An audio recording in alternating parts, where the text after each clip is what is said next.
So last year I was part of a really fun project, and it was right around the time when the iPhone 11 Pro had just came out, and the big rave was the camera.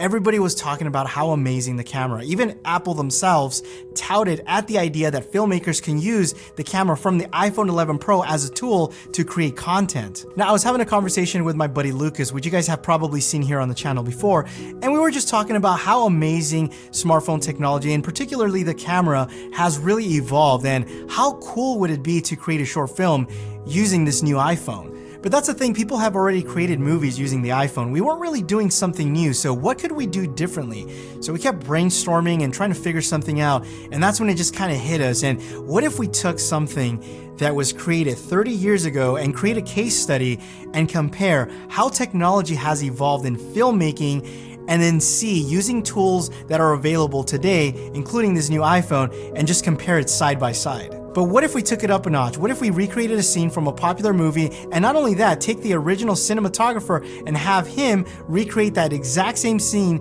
using the new iPhone 11 Pro?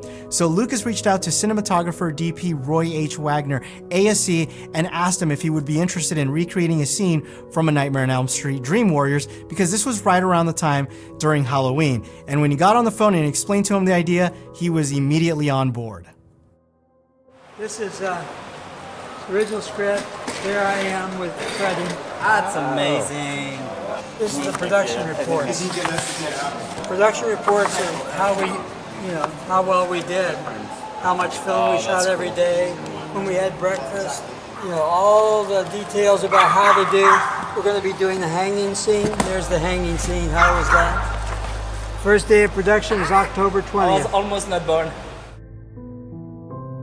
Now, we didn't just want to create a mock-up, we wanted to replicate this exactly how it was done 34 years ago. And with the support of Moai Films and Global Village, who were the producers, they helped put this project together, assemble the team, and really make this a reality. Building the original sets was a big part of this project, and it was really cool to see people like Shane Kelly, who was the original gaffer of A Nightmare on Elm Street Dream Warriors, come back and be a part of this project. Also, Mick Strawn, who was the art director, also came back, and he was a production design consultant for this project. But what was really cool is seeing all of this come to life and really resemble the original sets. To me, it was just fascinating. Looks great. Yeah. You built enough. We didn't have that side, so you built me more. It's great fun. Getting the iPhone ready for a production shoot like this required special equipment, and since I was a first AC for this project, I needed to figure out what type of equipment we could use to get the shots that we needed. Back then, every shot would have been on a dolly with a jib arm on a track, because they were obviously using these big, heavy cinema cameras. The iPhone is a very small, compact, portable device that if we were to use these big, bulky equipment, it would just feel very counterintuitive and even probably slow us down. What made the most sense is to use a gimbal. It would allow Roy the freedom and flexibility to move around and basically get the shots that he needed, not to mention it would also provide stabilization. And he could also create jib-like movements very easily using a gimbal. The problem is that cell phone gimbals are weak. I mean, they're designed to only hold a phone. And I needed something a little bit more powerful because I knew that we needed to attach additional accessories to make this work. Condor Blue was also able to fabricate us a custom cage for the iPhone, and that also meant that we had to use a full-size gimbal. And at the time, the MOZA AirCross 2 had just came out, and it was a gimbal that allowed you to side mount a camera, which actually came in clutch for this application. Something else that we did is we rigged up the gimbal with a dual handle system that had some spring dampeners inside that really helped with the stability and also stabilization. And that was very useful in the running scene, especially because it kept the image very nice, smooth, and also steady. Action.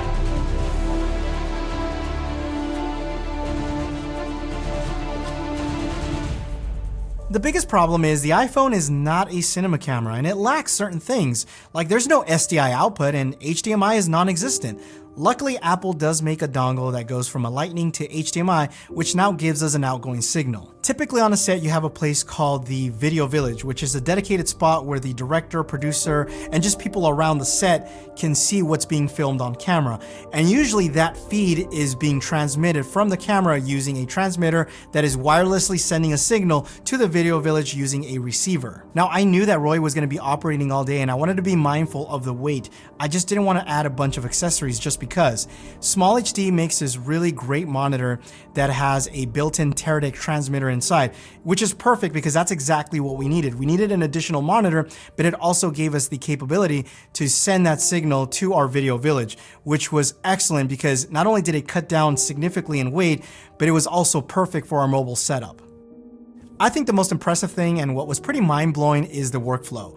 And you don't realize it until you're actually doing it, how remarkable it is. If you're on set and you need a lens change, there's a process. It takes time. As opposed to pushing a button and going from an ultra wide to a telephoto, it feels like you're cheating.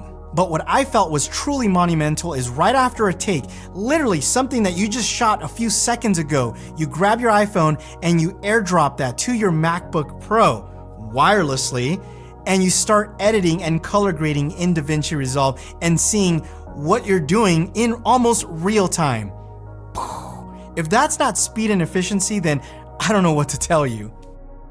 You have to understand how far we've come from the days of film where you take 35mm negative and you send them out to get developed to now moving into a digital world where you have that instant gratification of shooting something and then being able to quickly offload your footage by connecting a device to your computer, to now being able to film something and almost instantaneously wirelessly transfer something to your computer without having to attach anything. Feels very cutting edge. But it wasn't just tech from the camera department that had evolved. Lighting is a big part of the story, and back then, they filmed this using big tungsten lights that were heavy, drew a lot of power, and were extremely hot. Now you have companies like Westcott that have flexible LED panels that are obviously smaller, lighter, more compact, run cooler. You can even run them with a V-mount battery and attach different light modifiers like a softbox with a grid in front of it. There's also tube lights from companies like Nanlite that have RGB, bicolor built-in batteries, are obviously much cheaper.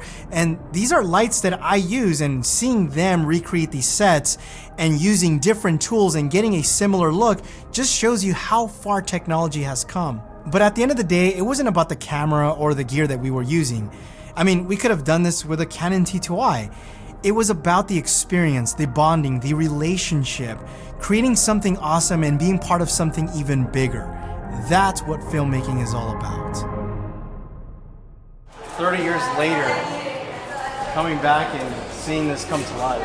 You know, it's funny because it's all, I look at it like, you know, when you take your family on a vacation, a trip, I remember this like that. I mean, I don't look at it as a film. I look at it as all the friends and relationships and all the struggles we had and the good times and it's how I look at all this stuff. It's not a movie set. To me, it's just a part of the journey of my life. I'm sure you guys want to see the side-by-side comparison on the iPhone 11 Pro and how it fares with the 35mm version that was filmed back in 1986. There will be a link down below to that video on the Video Village channel. Also, if you guys want to see more behind the scenes, there will be another link down below.